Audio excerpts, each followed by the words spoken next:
We'll start with the prayers. Om Bhadram Karne Vishruniyama Devaha Bhadram Pashe Makshatiryajatraha Stirairangaihi Sushtubhagam Sastanovihi Yashema Devahitam Vyadahyuhu Swasti na Indro Vriddashravaha Swasti na Pusha Vishwavedaha Swasti na Stakshorarishtanemihi Swasti no Brihaspatir Dadato. Om Shanti Shanti Shanti. We are doing Anubhuti Prakasha, Mundaka Upanishad. We have come to the end of the Upanishad. We are going to see the 87th verse. And we are seeing what is the phalam, what is the benefit of the Brahma Jnanam. This Mundaka Upanishad deals with a topic which is totally unknown to us, which is the subjective Atma. Knowing this Atma, what are the benefits we will see? One of the main benefits is called as Jivan Mukti. And the second benefit is called as Videha Mukti. We are in the topic of Jivan Mukti. From 90th words onwards, we will be seeing Videha Mukti. In this particular verse, so this verse I was talking about, it says here, the self is not realized by one in whom the Vedantic study, that means the Shravanam, Mananam, Nididhyasnam, has not been done intensely. So what the Upanishad wants us to do is make sure that our study is intense. We need to make sure that we are consistent in our study.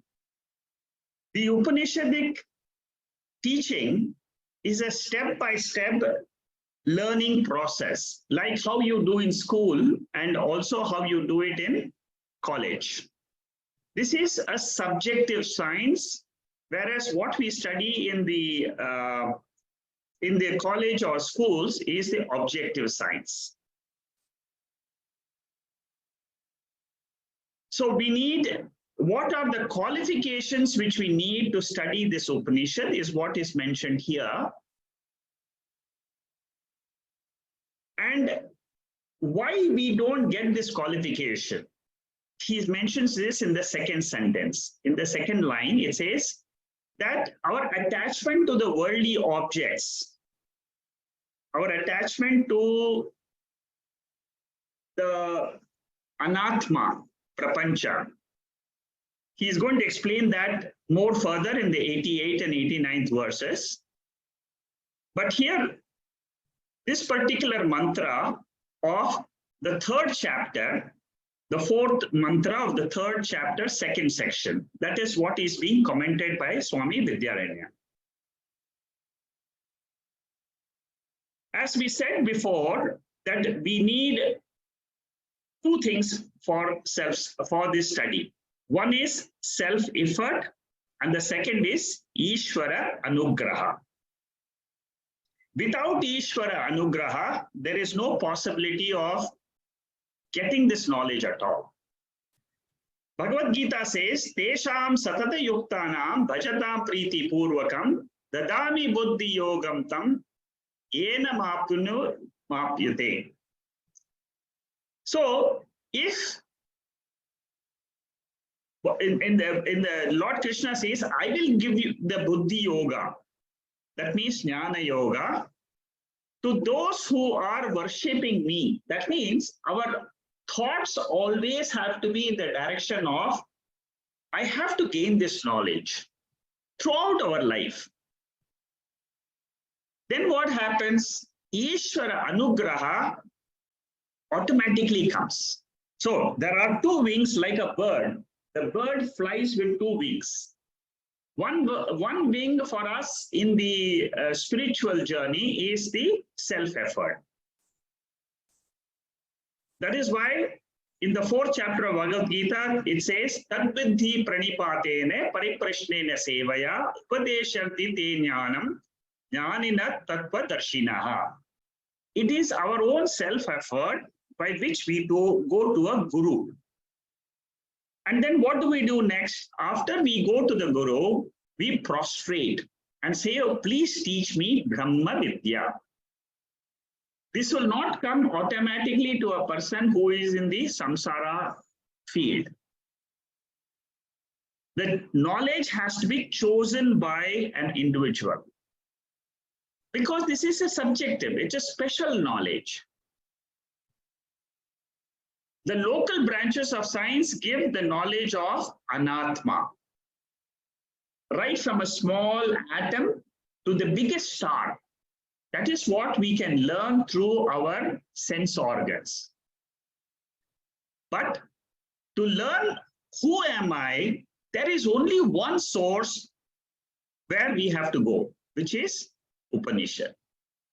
Therefore, in this particular verse, Vidyaranya emphasizes that Ishvara Anugraha will come. At the same time, we have to do consistent, systematic study. Shravanam, Mananam, Nididhyasanam. This is what was taught by Yagnavalkya to his wife in Brihadaranyaka Upanishad. This particular mantra, chapter 4, section 5, verse number 6.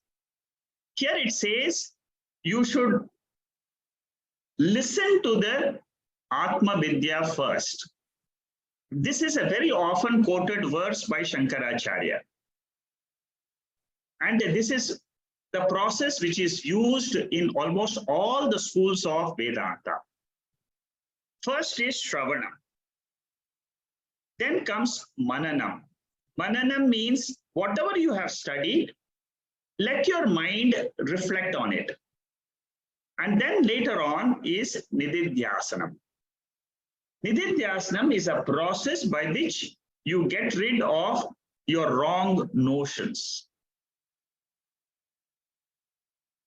If I don't follow this, what happens? I am a weak seeker.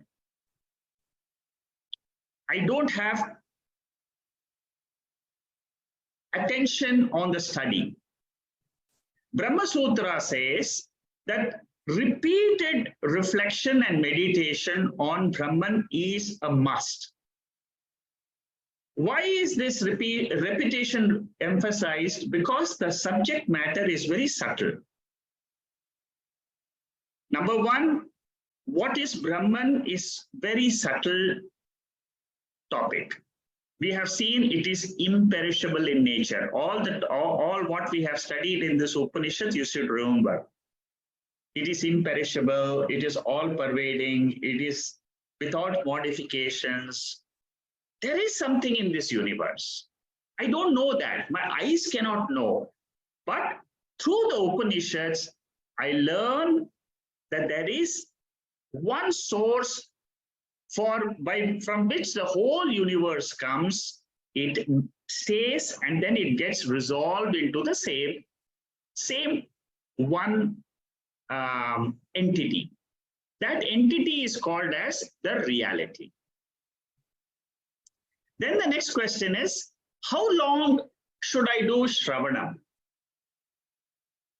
Acharyas tell us that you continue the study, continue to keep listening. If you have finished one text and you may not have got all the nuances of Brahman or what is this consciousness, learn another Upanishad, because Upanishad, the topic in all the 12 Upanishads which we are covering, is the same.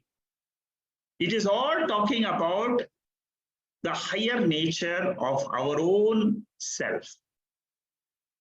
As we go across in higher and higher Upanishads like Mandukya Upanishad, we will be doing that later. It goes to the extent of analyzing all our three states of experiences: the waking state, dream state, and sleep state. Till the seeker tells that I have tripti, I am fulfilled.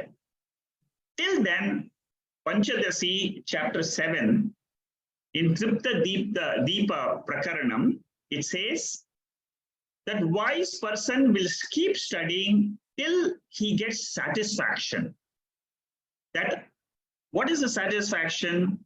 There is no fulfillment in this life except in this Brahma Vidya. Remember this fact. This has been said repeatedly in the Upanishad. Then what happens is one gets fulfilled in life. What do you mean by fulfilled? You see, I am fulfilled every day in my journey of life. But then that fulfillment lasts for a few seconds. I'm happy. But then you don't feel completely fulfilled. I have fulfilled everything which I have to achieve in this birth of mine.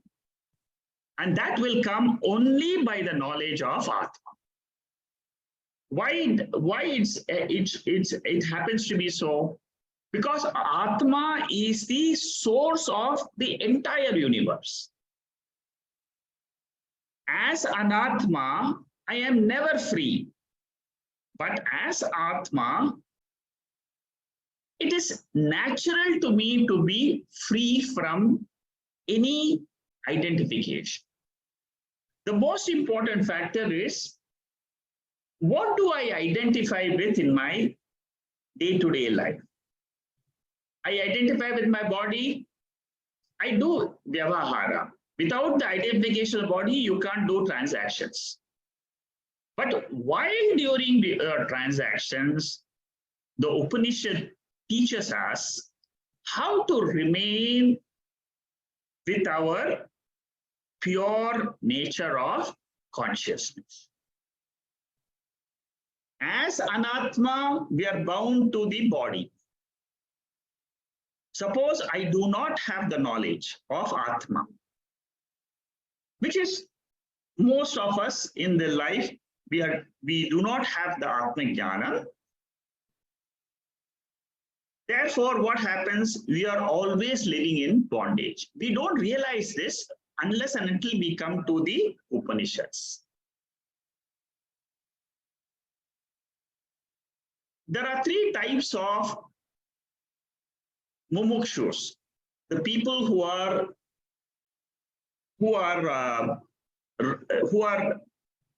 studying the Upanishads. One is Mandhama, second is Madhyama, third is Uttama. Mandha means all these three refer to the effort which we put in for the study of Upanishads.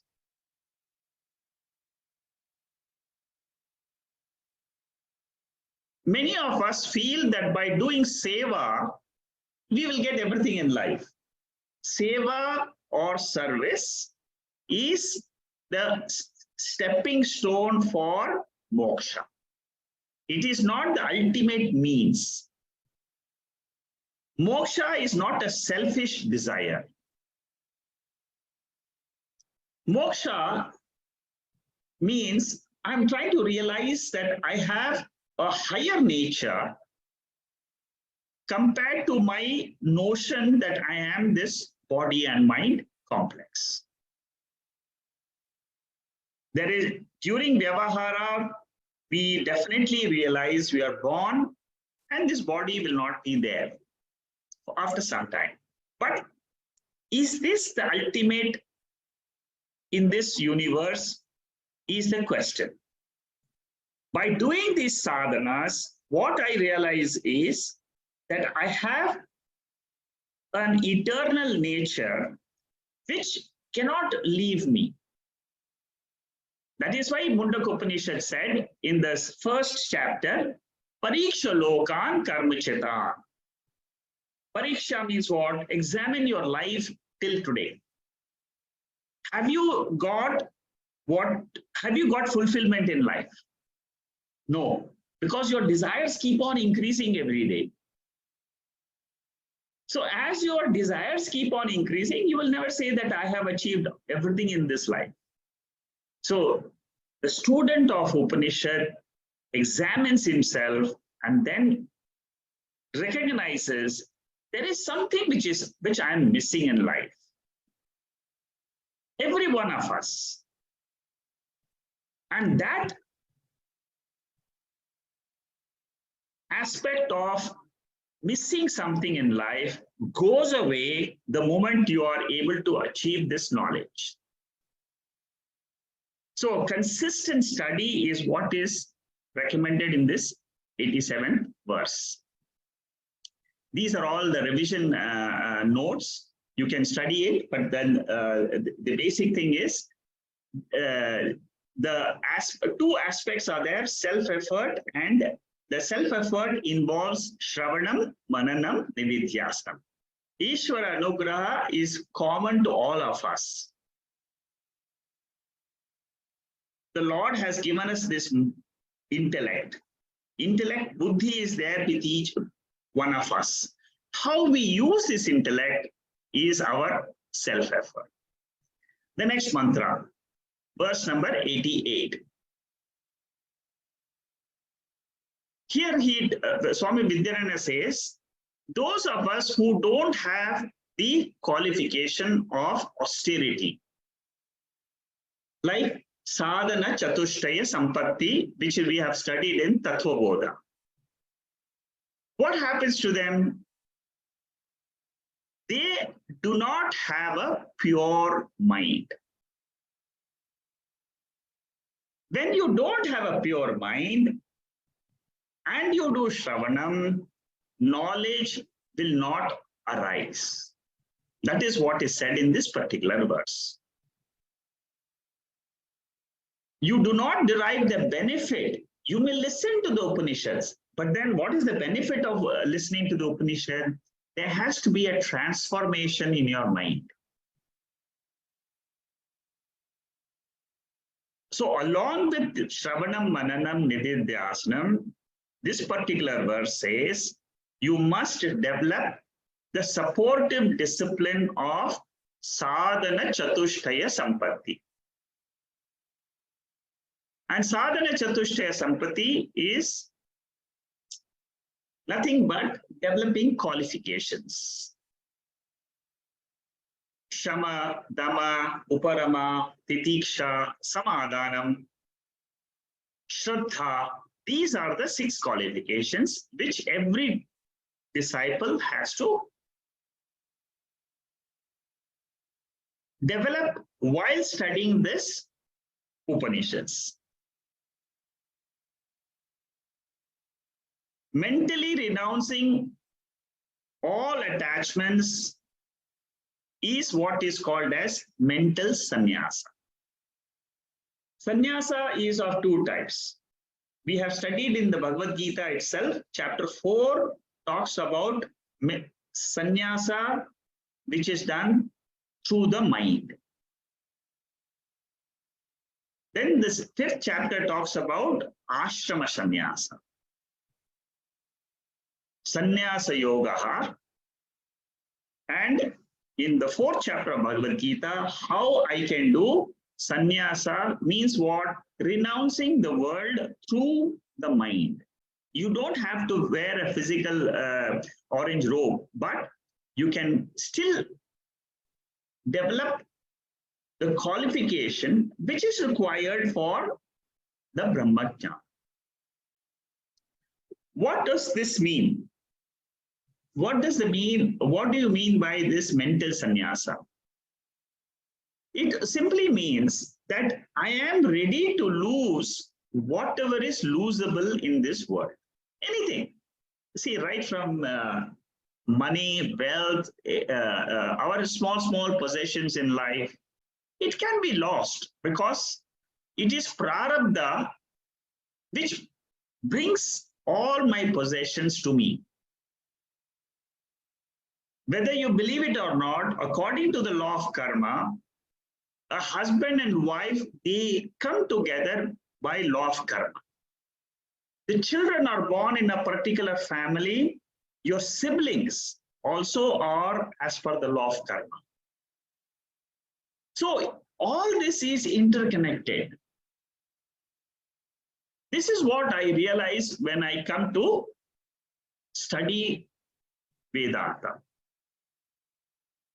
Bhartuhari in Vairagya Shatkam is a very beautiful text. He emphasizes this point. He says that the object can go away by itself. I can go away from the object. These are the two ways. Either I go away from them, or object goes away when I try to hold on. This we have seen in life. You want to hold on to so many relationships in life, but then they are not permanent. I want to hold on, but they are not permanent. Sometimes I am not here, then the relations are gone. In both this, the separation happens. When objects leave me, I have immense pain. I have suffering. Suppose I don't want to hold on, but the object leaves me. Then also suffering comes. Objects go, there is immense pain. I drop the objects. What does it say? When I drop the objects, Bhartuhari asks, what are the advantages? Why can't I drop? It's so difficult for me. Because my attachment to the objects is very intense. So, developing sadhana chatushtaya sampatti means developing vairagyam. Vairagyam is one of the important qualifications we have seen. Vairagya means dispassion. Dispassion means being ready to lose. You see, not that you have to physically lose them. Mentally say, okay, if anything comes, it's God's gift. If anything goes away from me, it is law of prarabdha karma. Have that attitude of prasada buddhi. Then what happens? Then I am ready for this type of knowledge. These are basic qualifications which are required for, because I'll tell you why these are basic qualifications, because mentally, this whole exercise of Brahma Vidya is a mental exercise. It is an exercise for the mind. It is a transformation of the mind. When you study Upanishad, what happens is, your mind undergoes a very gradual transformation. In the 13th chapter of Bhagavad Gita, Asaktirana Vishwangaha Putradhara Grihadisho Nityam cha samachittatvam Ishtanishto Papattisho. Lord Krishna emphasizes the qualifications in the 13th chapter. See, every time when the Lord wants to teach us Brahma Vidya, first of all, he will prepare the mind through the values. See, there are so many values given in the 13th chapter. Along 13th chapter of Bhagavad Gita is the most important chapter because it gives Brahma Vidya. But then it first talks about getting the mind ready. So when the intellect is pure and the knowledge is given by the Guru that this is your Atma, then the student can grasp that knowledge and retain it. That is what is mentioned in this particular verse. Vivek Chudamani also talks about how these four qualifications are extremely important, and when they are present, you have success in realization of Brahman.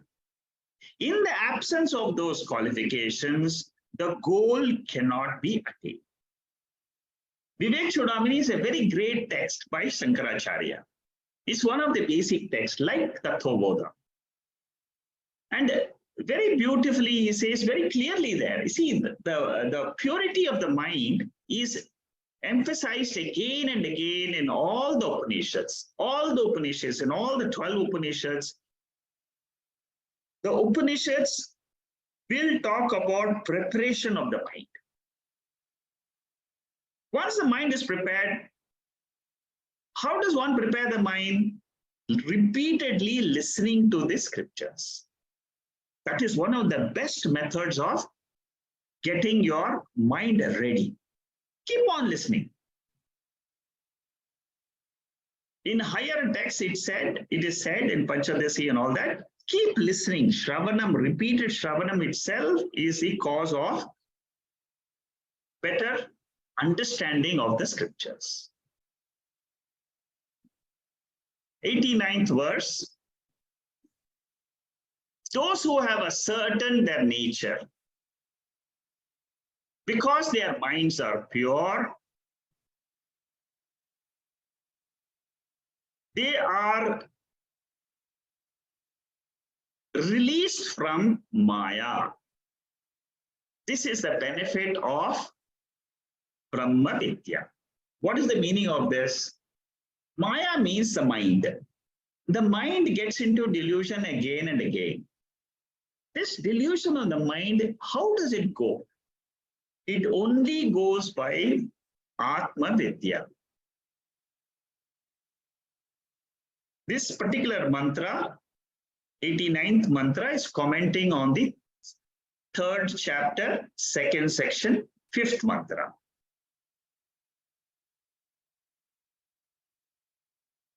Because of the Atma Vidya, they become fulfilled in life, they become free from desires, they get peace of mind. All of us are in search of keeping our mind in equipoise all the time. We want, I don't want to get disturbed. That is a natural tendency for all of us. And you will find whenever your mind is not agitated, you will find that you're very happy. You may not be achieving many things, any success in the worldly field. But when your mind is quiet, you will find happiness there.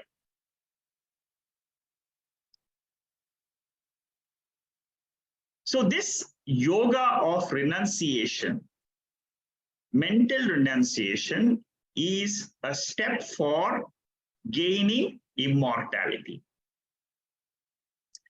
Vidyaranya is going to explain to us in the next few mantras, in about 10 mantras, he is going to give us what is the final benefit of this Atma Jnana.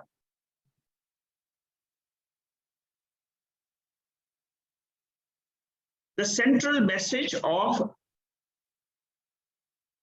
the entire scripture is Aham Brahmaiva Na Paraha. I am this pure consciousness alone. Nishchitayena Saha. The one who has ascertained this central message, one who has practiced Shravanam, Mananam, Nididhyasanam, one who has got the qualifications of Sadhana, Chatushtaya, Sampatti, has the pure intellect, and then from the Upanishad, he gains the knowledge, I alone am this entire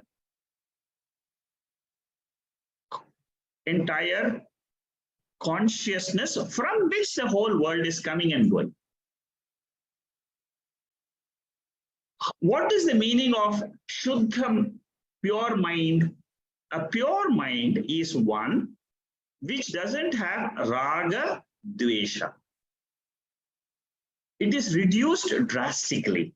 It is not disturbing the person. See, many of us, if you see our practical life, you'll find that my own likes and dislikes are the cause of my agitations in my mind.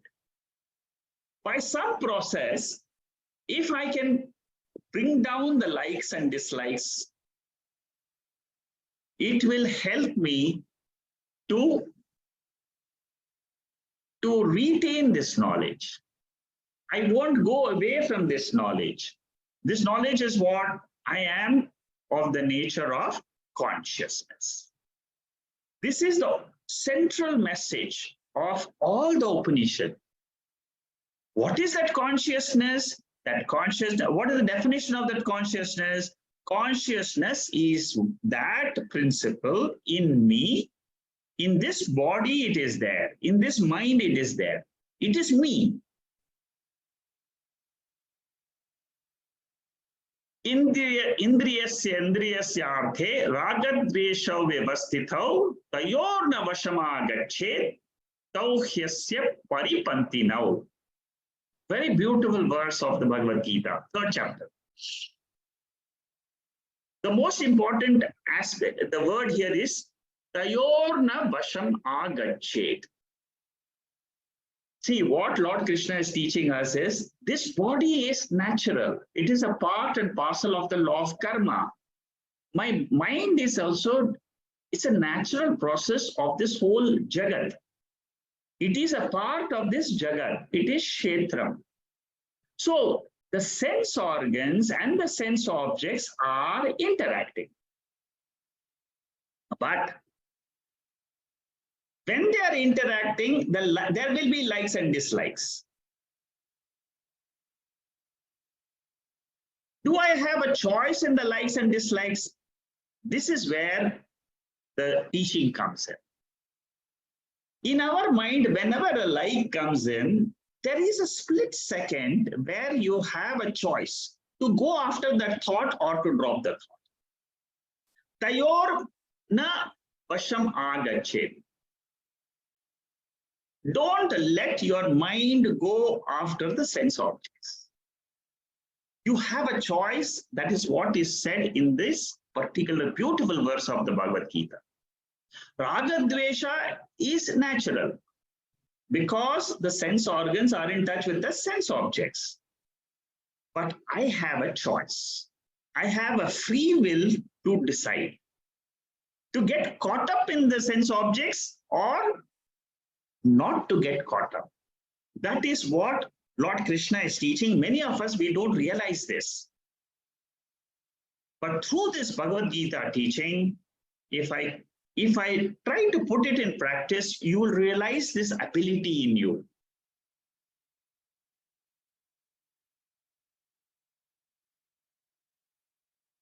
So, whenever I have raga, dvesha, happiness is because of raga. Unhappiness is because of dvesha. I don't want to have diseases in life. That is what is called as dvesha. Raga means I want to have a house. I want to have, you see, basic requirements of life, nobody is talking about. Nobody says you should not have food to eat and, shelter. Those things are covered. Whenever you talk about raga, it means intense desire, without which I feel that I miss something in life. That is what is called as raga. Make your desires non-binding. That is what Bhagavad Gita teaches. Let it not be a bondage. Oh, I'm bound because to this body. I'm bound because my likings are disturbing me so much that I can't get out of this attachment. Mukundamala Stotram is a very beautiful stotram. And here it says that let my attachment to wealth, sense gratification, go away. What do I pray for? What do I cherish in life? Birth after birth, let me have unflinching devotion to you. Initially, the devotion is for the Lord with form. In our spiritual journey, all of us have to go through this. Step one is Lord with form. Whether it is Rama, Krishna, Devi, whatever it is, you start, but then don't end there. Then say there is a Lord which has got an invisible form. And that is what we study in the Upanishad. Upanishad is talking about the Lord without form, nirguna nature of the Lord. So once I'm attached to that Lord, which is formless in nature, because when you look at this entire creation, you'll find that you'll realize that the nature of the Lord has to be formless. It's a step-by-step learning, but you will realize it as we keep learning different Upanishads, you will realize this.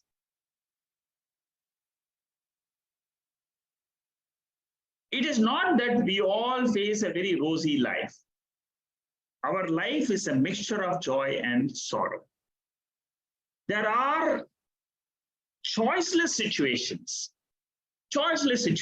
Each one of us will have it, for sure. Each one who's listening to these talks, I'm sure you all realize that the whole life has not been only joy, it has not been only sorrow. It is a mixture. And many of us have choiceless situations. What are choiceless situations? Maybe somebody in the family is not good. Somebody is not well. It is a choiceless situation. But then I have to accept it. What Veda teaches me is accept the choiceless situations as they come. Let it come. But I accept it as the law of karma. That is the best message which we learn from the Upanishad. Let me not have binding desires. Let the desires be non-binding so that they don't disturb me. When I have non-binding desires, I will not be afraid of losing them. And I will have a Shuddha Buddhi. See, there is a logic behind this entire teaching. Yeyasya nitya sannyasi yo na dveshi na kakshati nirdvando hi mahabhaho sukham bandhatma pruchyate. Who is a perpetual sannyasi who neither hates nor desires? He is free from opposites. One of the favorite shlokas in the Bhagavad Gita talks about always have an equipoise of mind towards both types of opposites, good and bad, heat and cold, honor and dishonor. Lord Krishna mentions this. Why this is mentioned? Because Lord Krishna says, have samatva buddhi. Let your mind be tranquil always. When we start the study of Upanishads, our mind is not tranquil. But as you gradually study, the sattvic guna becomes more and more with the help of the study. As the sattva guna increases, your likes and dislikes will reduce. They will not become zero. But then the likes and dislikes, raga dvesha becomes less. Then the ahankara, the I-ness in this body, it becomes feeble. When the I-ness becomes feeble, that ignorance about myself, that I am this I, that will go away. See, I-ness in this body is the ahamkara and mamakara. What is jiva bhava? Jiva bhava means this ahamkara. And what is brahma bhava? Brahma bhava means I am of the nature of consciousness. And why do I have this samsara? It is because of two reasons. One is called as ajnanam, ignorance about the higher nature, that I am of the nature of consciousness. That knowledge I don't have. As we study the Upanishads, and I repeatedly say, I am of the nature of consciousness. I am not the physical body. I am not the subtle mind. I am not the pranas in this body. I am Shuddha Chaitanya.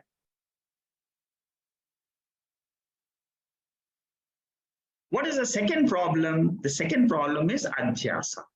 I have talked about adhyasa. We have taken the adhyasa bhashyam before. Shankaracharya's adhyasa bhashyam is very famous. Superimposition. I don't say that this body is me. Body is me is adhyasa. I am consciousness is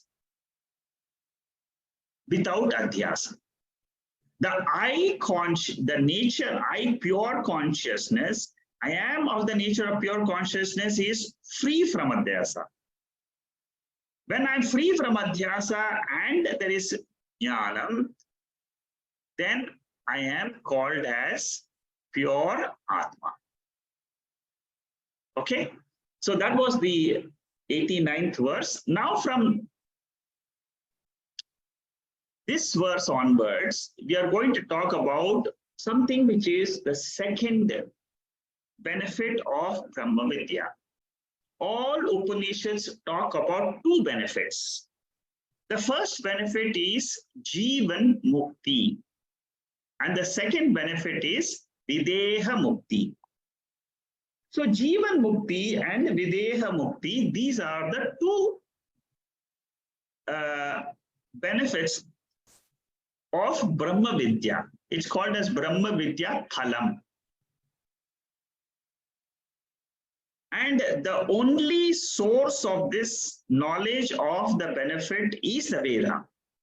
There is no other source. It is the Veda which teaches me about my nature. It is the Veda which tells me, if you know that is your nature, you will not have rebirth. The topic of rebirth is only discussed in the Veda. There is no other textbook which talks about rebirth. This particular verse, 90th verse onwards, till the end of this Upanishad, up to 100th verse, there are 10 to 11 mantras. All these mantras are talking about Videha Mukti. Jivan Mukti means what? While living, after getting this knowledge, what is the benefit? I will continue to live in this body as a free person. What do you mean by free person? I will not have samsara. What is the meaning of samsara? I will not be having the notion that I am suffering. Normal beings without the knowledge is not a Jivan Mukti. He is a Jivaha. Jivan Mukti means what? The individuality which everybody suffers from, that is not there for a jnani. That is the first benefit. What is the second benefit which we are now going to see? Jivan Mukti is till the body is alive. The second benefit is called as Videha Mukti. Videha means what? After the body is dropped, I am there as the pure existence consciousness, blissful consciousness, and I will remain without this body forever. What about an Ajnani? He will repeatedly take births. because he will come back into the world, again go through samsara, again fall into the cycle of birth and death, birth and death. This is what is said in the Veda. The fall of the body in the case of a transmigratory being, which means what? A person who doesn't have this knowledge, ajnani, for him that this is not the final birth. There will be a recurrence of the body again. The Veda is the only source of knowledge which tells me there is rebirth. But what happens to those people who have this knowledge that I am not the body, I am the consciousness in the body, I am the consciousness in the universe? For them, for the knower of the truth, this birth is the final one. And there will be no recurrence of the body. Because adhyasa and ahamkara are destroyed. When the jnanam goes away, see, it is not just that one small notion comes and you think today, no, I am not the body. No, it has to be a nishtha. It has to percolate to the subconscious mind. In the conscious mind, the jiva bhava is there. In the subconscious mind, I have to remove that jiva bhava and put in that place, I am Atma. When I do that, what happens? There is no gap between jnanam and mukti. Body will still continue to perform karma, but then the knower of the truth will not have rebirth. At the time of the fall of the body, Jnani's body aparanta kalaha, ajnani's body prarabdha avasana kalam. That means the body will have rebirth for a ajnani. For a jnani, there is no rebirth. This is one of the primary benefits which a lot of people, okay, one of the questions you may ask, why do we say that I don't want a birth again? See, this has been explained very beautifully in Taittiriya Upanishad and other Upanishads, where it says, see, our birth is criticized in the Vedas because during the first part of our life, we all feel very joyous. But then the body has got disease. It has got death. So the suffering in the body is what is the cause of not asking for a birth again. Because when you go through the sufferings in life, you will feel that why should I have this birth again? That is why every one of us at the fag end of our journey in this life, we will definitely have this question in our mind. Why is this birth? Every one of us, invariably, each one of us will have this question, why this birth? And that is why Veda gives a lot of importance to the goal of the Purushartha called as moksha. You should be able to realize the value of freedom, value of not having rebirth. That is what you should get from the Upanishad.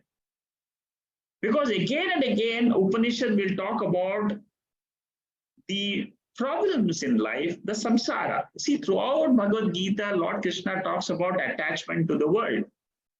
How to get rid of this attachment? Arjuna keeps on asking question after question after question in every chapter. All because of the attachments. And there Lord Krishna teaches him Brahma Vidya. Similarly, in the Upanishad, they talk about how to realize my nature, by which I can say I don't have not even this birth, but I don't have the future births also. Punarjanma, what is the meaning of Punarjanma? Nutana sthula sharira praptihi iti Punarjanma. Again and again, getting gross body is called as rebirth. Ajnani gets another body. Whereas for the Jnani, it is Paranta Kala. Paranta Kala means what? It is the end of the body. Whereas for Ajnani, it is Aparanta Kala. Aparanta Kala means it is not an end. It will the body will be reborn again. This mantra number 6 is what is being quoted by Vidyaranya. Vedanta Vijnana Sunishchitartha Sannyasa Yoga Yataya Sutta Sattvaha.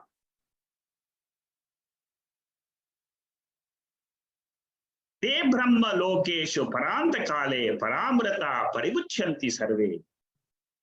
This is a very often quoted in other Upanishads like Mahanarayana Upanishad also. The same mantra comes. Through the yoga of renunciation, I get immortality. Asatoma Sadgamaya, Tamasoma Jyotirgamaya, Mrityoma Amritangamaya. Pradanik Upanishad, another mantra. Mrityoma Amritangamaya. That means, let me have immortality. Everyone likes to live eternally. It is a natural feeling in all of us, instinctive. Even at the age of 100, you will feel I should live longer. Because consciousness doesn't have death. I don't know that. The moment I know that I am consciousness, then you will feel that I was never born. I means what? Consciousness. You're not talking about the birth of the body here.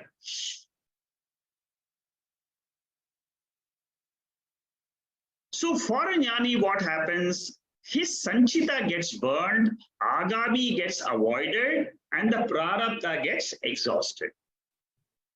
These are the 3 types of karma because of which we are born again and again. So after jnanam, the jiva bhava, which is ahamkara and mamakara, they go away. Even, see, that is why Jivan Mukti is itself, because it's the greatest reward for a human being. While living in this body itself, that is what every one of us should aim for. What happens after the birth of after the death of the body, most of us, they don't care, because that is in the Lord's hands. But feeling that moksha while living, the Jivan Mukti part, the first portion of our of the benefit, that is what everybody looks for.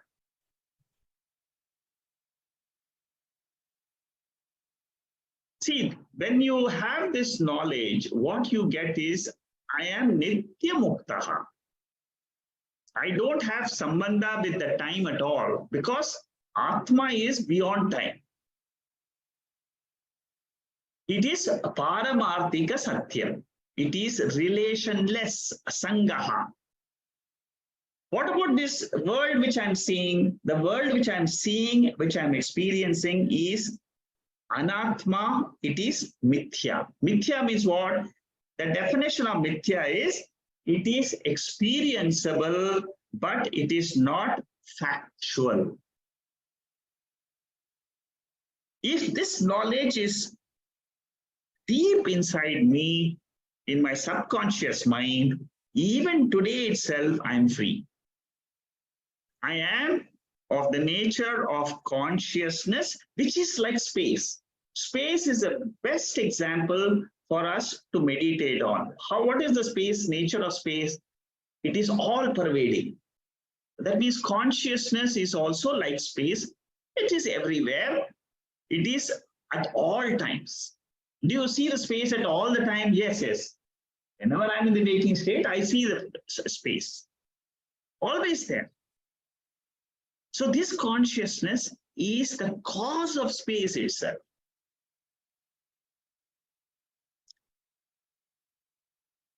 All these verses are talking about Videha Mukti, 91st verse.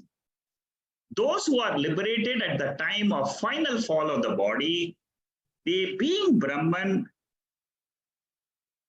have the immortal being as their self.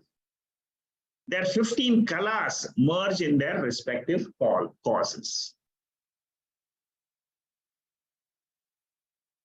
See, there are devatas which are responsible for the functioning of this body.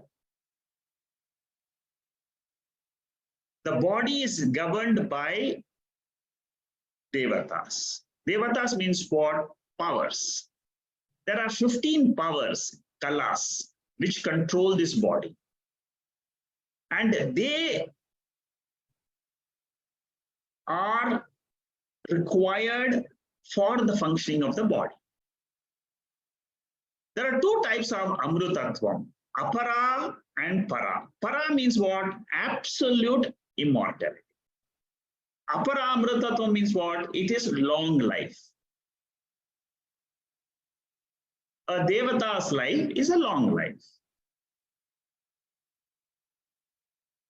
Jnani has prarabdha is seen from a Ajnani's context. Jnani's context, what happens? Jnani, from the Jnani's angle, what does he think? I don't have any karma at all. What is this body I'm experiencing? It is superimposed on me. I'm not connected with the body. See how the Jnani's thinking process is. It's like the mirage water, which is superimposed on the desert. The mirage water is never connected with the sand. I am consciousness. I'm never connected with the body, but I feel I am the body. That feeling, that notion has to be removed. Then what happens? Then I can declare I don't have prarabdha, I don't have any sharira sambandha, I don't have any agami karma, no more sanchita, no more agami. Therefore, Jnani sleeps very well. He is happy, blissful. For Ajnani, the Sharira Tarayam, that means the three bodies, will go only when the Prarabdha ends. What are the 15 kalas, 15 features which control this body? The 5 pranas, the Panchabhutas, and the 5 sense organs. These are the 15 factors. And they all merge. They all merge into the ultimate, which is Brahman. At the time of Videha Mukti. Only at the time of Videha Mukti means what? You don't have any future rebirth because of Jnanam, not because of anything else. Okay, this is just a revision of what we have studied in the 91st. I'm not going to go through this.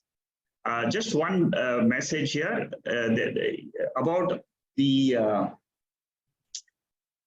higher nature. This verse, number 4th verse of the 9th chapter of the Bhagavad Gita, is a very important verse to understand what is the higher nature and what is the lower nature. Many of us are very confused with these two verses.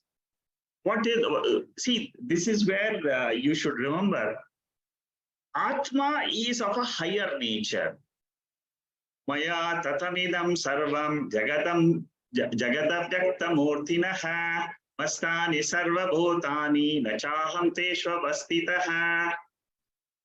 What does the Lord say here? The Lord says, the whole world is pervaded by me. All beings exist in me. I do not dwell in them. Masthani sarva bhutani. Then in the next verse, what does he say? Nachamasani bhutani pashyame yogameshwaram bhuta parna cha bhutastaha mamatma bhuta bhavanaha. In the first mantra, he says, all beings are existing in me. In the second mantra, he says, no, no, no, I don't exist in them. How do I understand these two statements contradictory when looked superficially? Normally, this verse is explained with a dream example. Where was your dream? It was in the waker's mind. The entire thing was superimposed on the waker's mind. But in the waking state, is dream there? No. So in the waking state, when I make this statement that all dream was in me, but I was not in the dream, you can make this statement as a waker. Similarly, when I have realized my nature of consciousness, I am of the nature of pure consciousness. I am not the body and mind. Body and mind are superimposed on me, the consciousness. I do not live in the body and mind. I am transcendental nature. I have got two natures. One is I have a nature with the body and mind that is called as immanent. In English, there are two words we have to remember. In Sanskrit, it is vyavaharikam, paramarthikam. Paramarthikam means what? Transcendental, higher nature, super waker status, which is consciousness. What is the lower nature? The waker status. I have a transcendental nature. Another example they give is of the movie and the screen. The screen is always required. It is always seen with the movie. There cannot be any movie without the screen. But the screen can be without the movie. The screen is consciousness. The movie is our life of experiences of body and mind.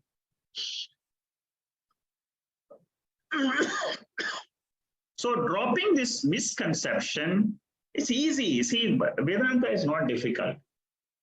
Once you understand the concepts, once you have a slightly a pure mind, which is a pure mind is what? A stable mind. A stable mind can accept, can grasp this knowledge, number one. A stable mind can hold on to that knowledge, which is called as nishtha. So whenever we talk about Videha Mukti, we are not talking it from the angle of a jnani. We are always talking with the view of a ajnani. Always remember, for a jnani, he has no birth at all. He has already dropped his notion that I am of the nature of body-mind complex. Many people, they ask me, how come in some verses in the Upanishad, they talk from the angle of jnani, another verses they talk from the ajnani, because both are required, because the world consists of both jnanis and ajnanis. So this 15 kalas will dissolve only from a jnani standpoint. From a jnani's standpoint, these kalas do not even exist for me. Well, this 92nd verse explains what are the 15 kalas. I have already told you in the previous verse, but here it explains in detail. The 15 kalas are the vital air, which means pancha prana. And then the Upanishad says pancha bhutas. And then the pancha indriyas, the sense organs. Okay. So Atma is endowed with the Shodasha Kalaha. What is the 16th factor? I've told you about 15 factors. Faith is the 16th factor. Faith, that Shraddha. Okay, these are the 16 colors which they are, it is just mentioned, it is just indicated here.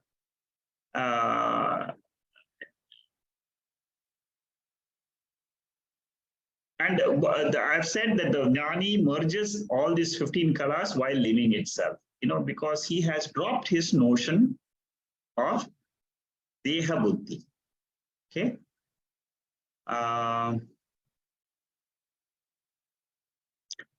This particular verse is there in Brihadaranyaka Upanishad. Yajnavalkya is explaining to the king Janaka. He says, when this man dies, what is that which does not leave him? This was the question asked by one of the contenders there. He says, the name of a person, it never leaves. Therefore, name is infinite. Name is always there. For example, Mahatma Gandhi, the name still continues. When Jnani dies, which aspect remains? Nama remains. That particular name of a Jnani remains. That's all. The rest of the 15 factors, they dissolve. 93rd verse. The powers of the gods, such as fire and like earlier, the senses of speech and all that. In the case of the knower of the truth, the powers which rest on the devatas, they do not activate for them. Because you see, this whole life, the whole birth, rebirth is for a jiva. For a jiva the Ajnani jiva needs to come into this world, but when the 15 kalas are already gone to their causes, causes means what? I told you all this resolve into the samashti devatas. Then the 15 factors resolve in the panchabhutas, they go back to the bhutas. All the pranas, they go back to the samashti prana. All the sense organs, they resolve into the samashti devatas. Therefore, there is no rebirth. That is what is mentioned in this particular verse, because they have all gone back to their sources. See, organs, like what are the, why do we mention? You see, in Tattvabodha, we talk about the sense organs and their powers. My organ of speech, it is controlled by the Devata. I'm able to speak, I'm able to hear, I'm able to see. These are all powers. And according to the Veda, there are different Devatas which control. There are small individual devatas which control our sense organs. And what happens at the time of death? For a person who has got the knowledge, for a jnani, he doesn't hold on to these powers. This particular verse is all these verses are talking about jnanis of videha mukti. And how he gains this, how he drops his body into the samashti panchabhutas. The next verse, the 94th verse. All these verses are talking about the videha mukti. Yeah? So don't forget that. We are not talking about jivan mukti. Jivan mukti is over. We are all talking about the videha mukti portion.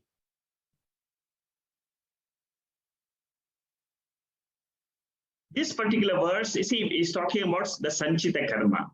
Sanchita Karma means what? Those karmas which we have not yielded fruits.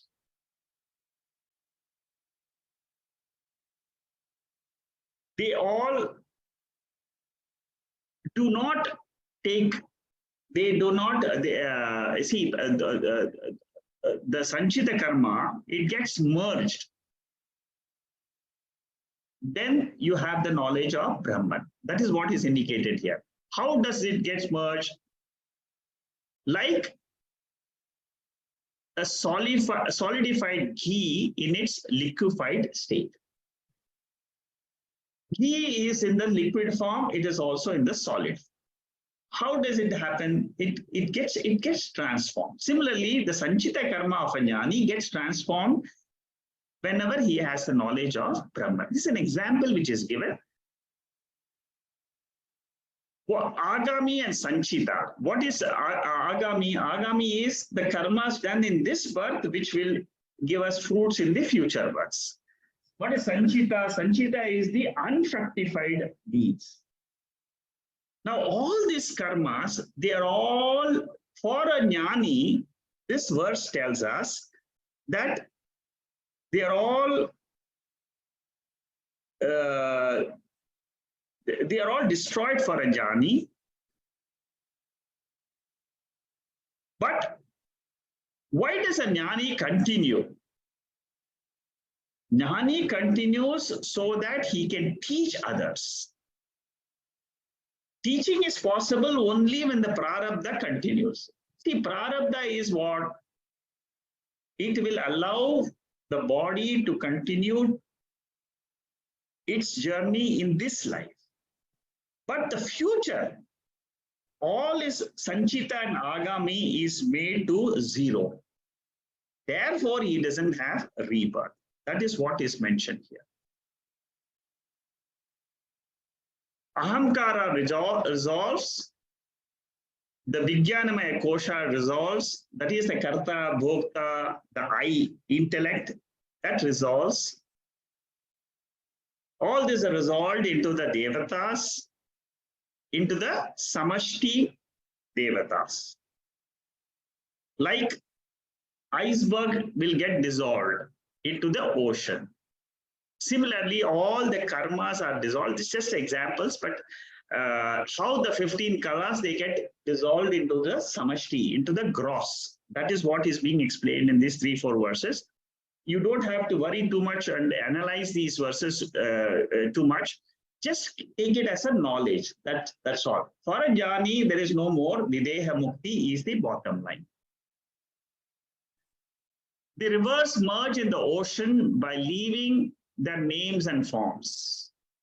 In the same way, the knower of the truth attains the supreme state by leaving out his name. And this is also a very famous verse of the Mundaka Upanishad, quoted by Shankaracharya very often. See, what happens is, small rivers, they all have names. Narmada, Godavari, Krishna, all these names are there. But when they all join the ocean, do they have the names? The names are destroyed, and then you have only Indian Ocean. There is only one ocean. All the names are destroyed.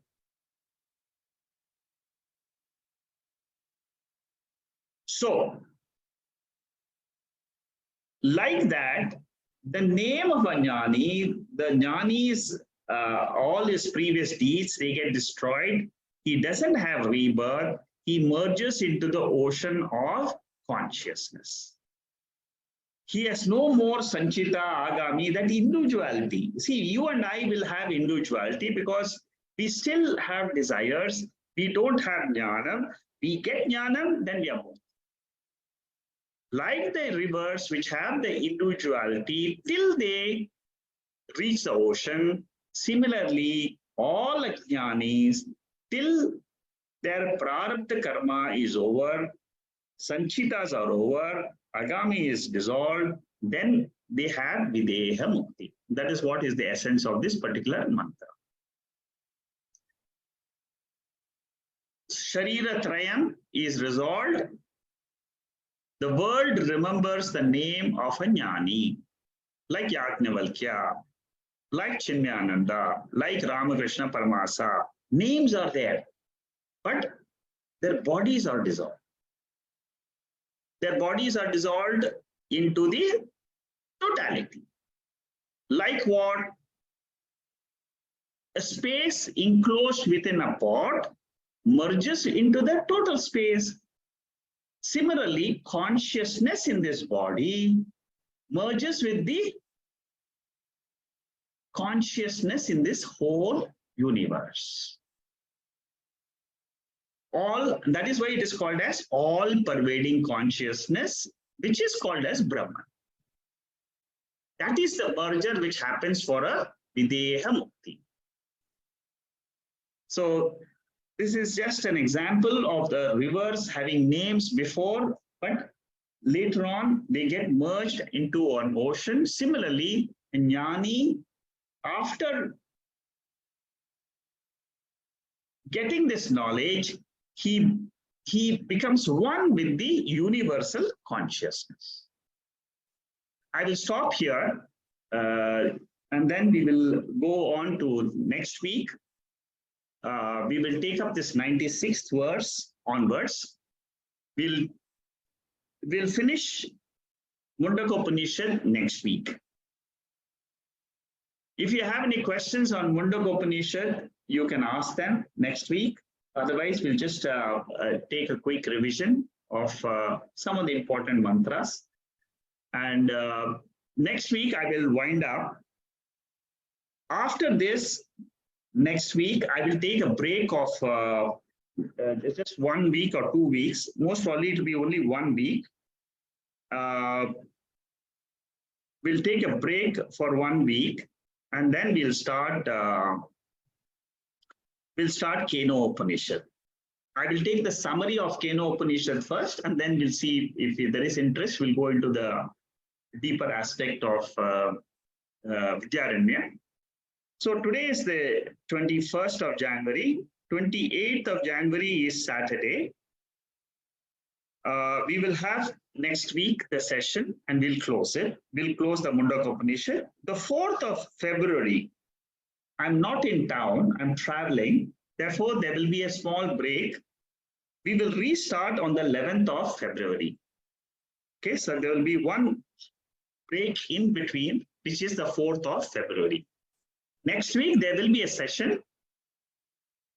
We'll go through the important, we'll finish this 4 verses, the 4 or 5 verses, 96 to 100. And then we will have a quick revision of Mundaka Upanishad. If there's any question answer, we'll have it. And then the following 11th of February, we'll start the next Upanishad. We have finished Kaivalya Upanishad. We'll be finishing the Mundaka Upanishad. The 3rd Upanishad we are going to take is Keno Upanishad. Okay, very nice Upanishad, very deep in its meaning. Om Purnamada Purnamidam Purnat Purnamudachade Purnasya Purnamadhaya Purnameva Vasishyade. Om Shanti Shanti Shanti. Hari Om Shri Guru Pyo Namaha. Hari Om. I'll see if there is any questions in the chat box.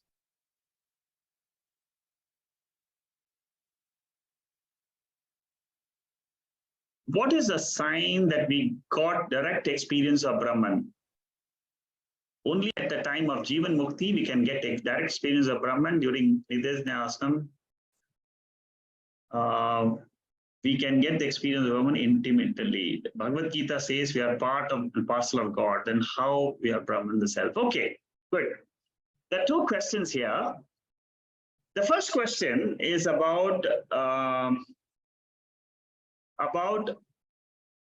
experience of Brahman. Okay. See, we should always remember one thing. never look for experiencing Brahman. Brahman is not an object of the sense organs. Any experience is with the sense organs or the mind. Mind does not have the power to experience Brahman. The sense organs do not have the power to objectify Brahman. Very important point in Vedanta. You must be very clear on this. Okay, this point is what is the primary subject in Kena Upanishad. It's good that you asked this question. This question will be answered very beautifully in Kena Upanishad. Kena Upanishad student asks this, and then the Guru says that it cannot be objectified. It's a very good question, because many of us feel that, can I experience Brahman or not? See, always remember, experience means Triputi: subject, object, and there is an instrument of experiencing. Whenever we talk about Brahman, it is not an experience of Brahman, but it is realization of Brahman as me, myself. That is what is called as direct experience. Your second question is, and what is that? It is claiming, I am Brahman. Aham Brahma Asmi. Prajnanam Brahma. I am Atma Brahma. So, you should never say, I want to objectify, I want to see Brahman, I want to hear Brahman, I want to smell Brahman, I want to touch Brahman. No, it's not possible. Because it is not an object, it is a subject. The consciousness is I, the subject. The subject can never be objectified. That is the fact of this world. That is the nature of this world.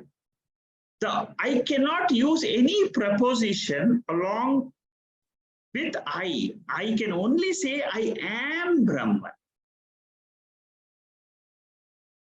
So this point is one you must all be clear. Don't sit in meditation and start looking for Brahman experience. Don't look for Brahman experience. Only say to yourself, Aham Brahma Asmi. Asmi is the most important word. I am. When you say I am, it stops there. I am of the nature of consciousness. Full stop. I will experience consciousness is not correct. I am consciousness. Okay? Only at the time of Jivan Mukti, we can get direct experience of Brahman. During Nidhi, we can get the experience of Brahman intermittently. No. Brahman experience is Nitya Paroksham. Always there. It is one experience which is always there. Never forget this. I am conscious is the experience of everybody at all times. Even in sleep, I am conscious. That never can be negated.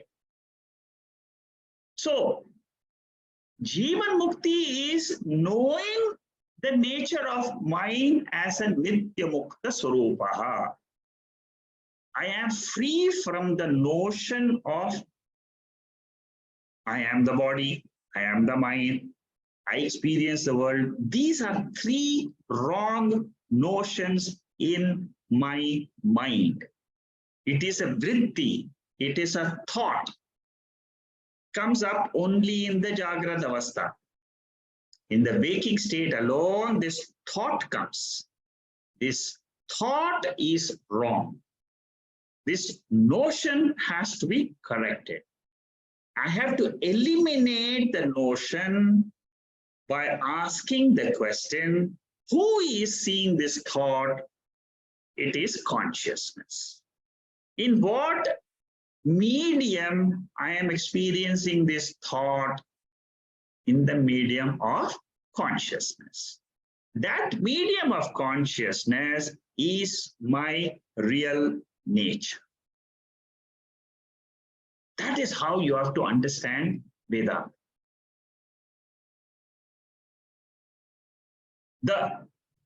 The knowledge which a jnani has is, I am nitya muktaha. I am not free only after getting this knowledge. I was free before. What is the status now? My status has changed because my ignorance has gone. My Swarupa was not changed.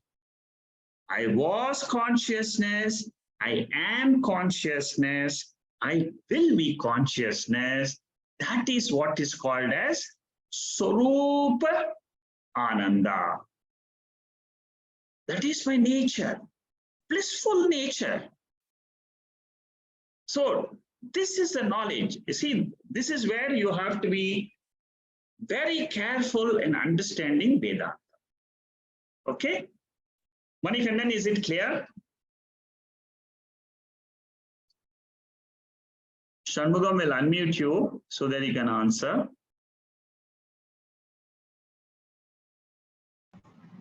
Thank you, Sagarji. Very, very beautifully said, and it clarifies my doubt. Thank you very much. Very good, very good. Okay, the next question. Bhagavad Gita says we are the part and parcel of God.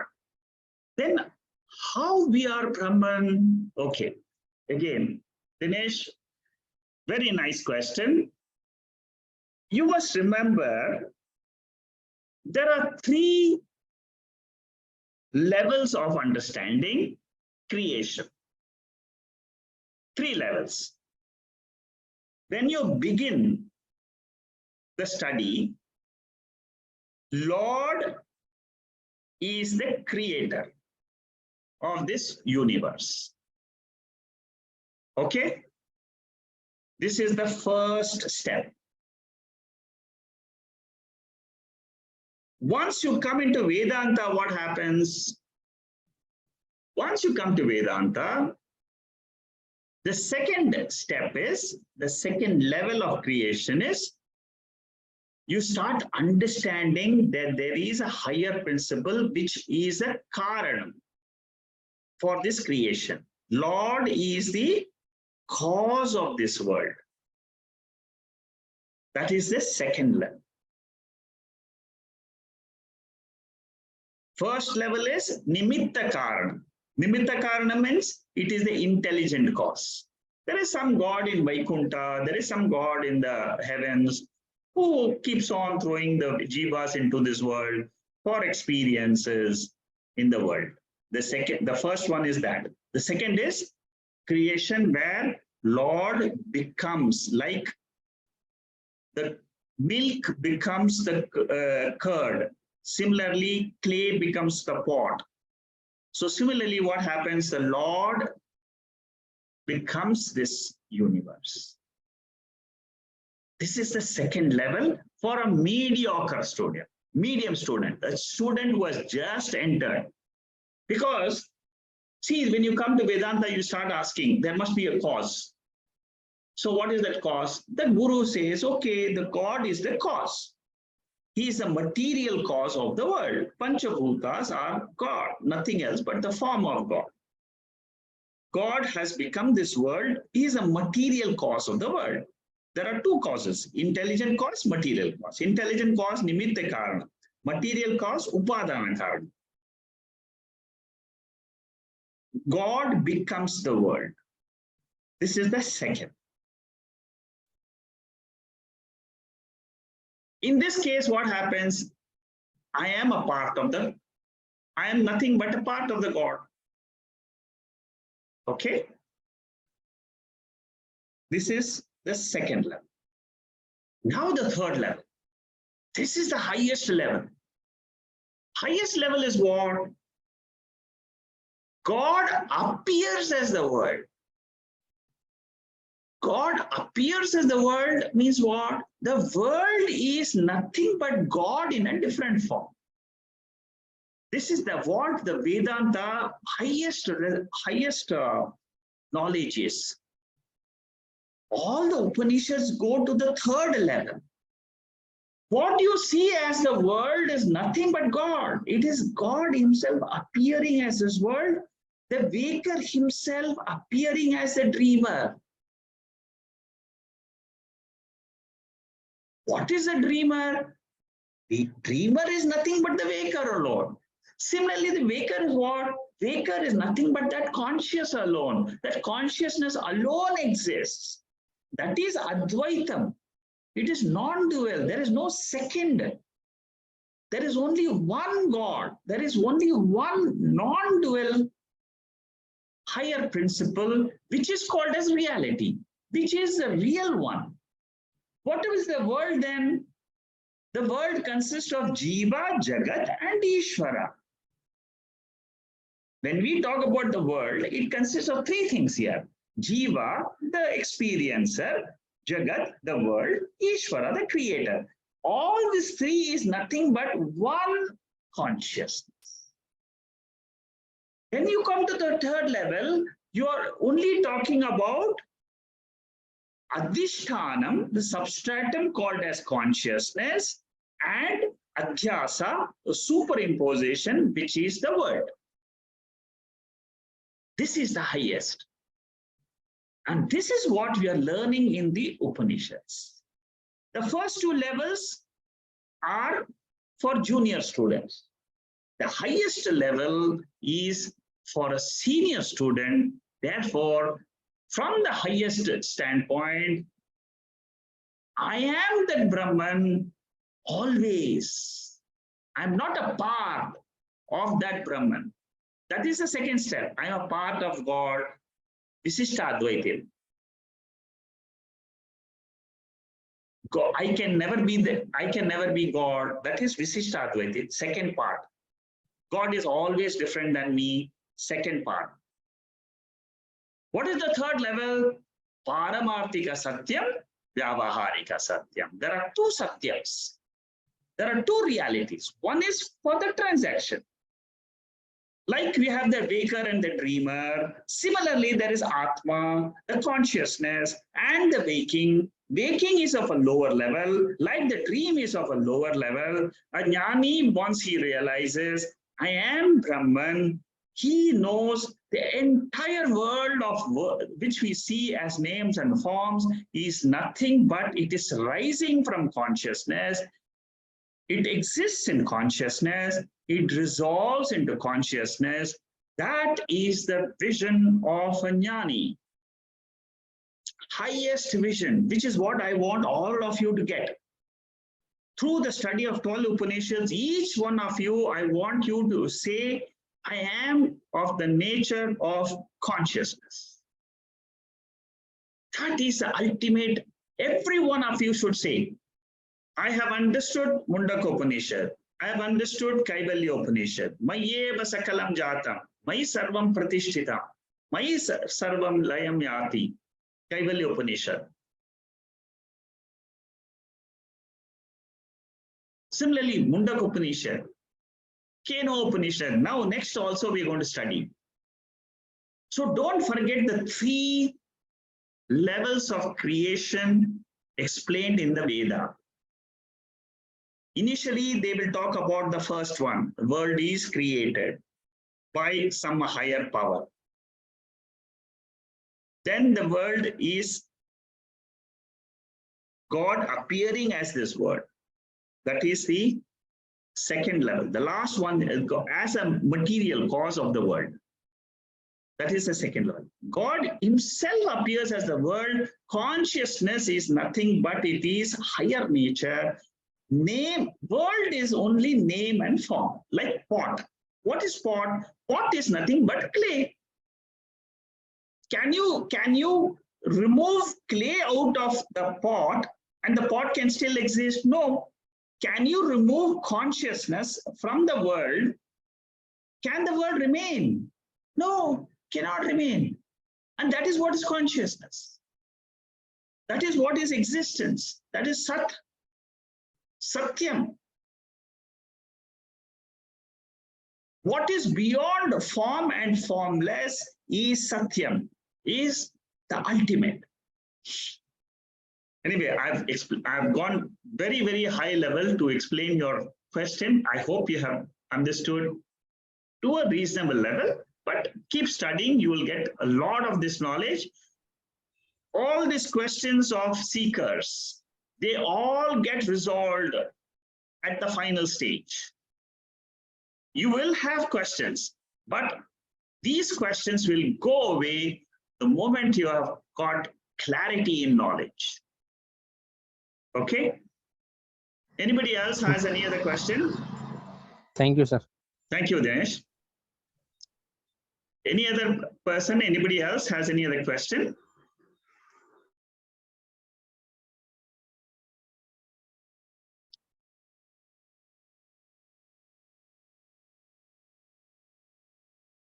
Okay, if no, then we will see next week. We'll finish this Upanishad next week.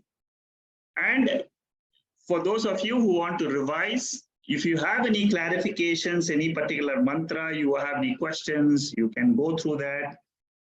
Next week, we will have time and we will go through it, and then maybe we can finish it earlier also, and we can close next week. Thank you. Good night.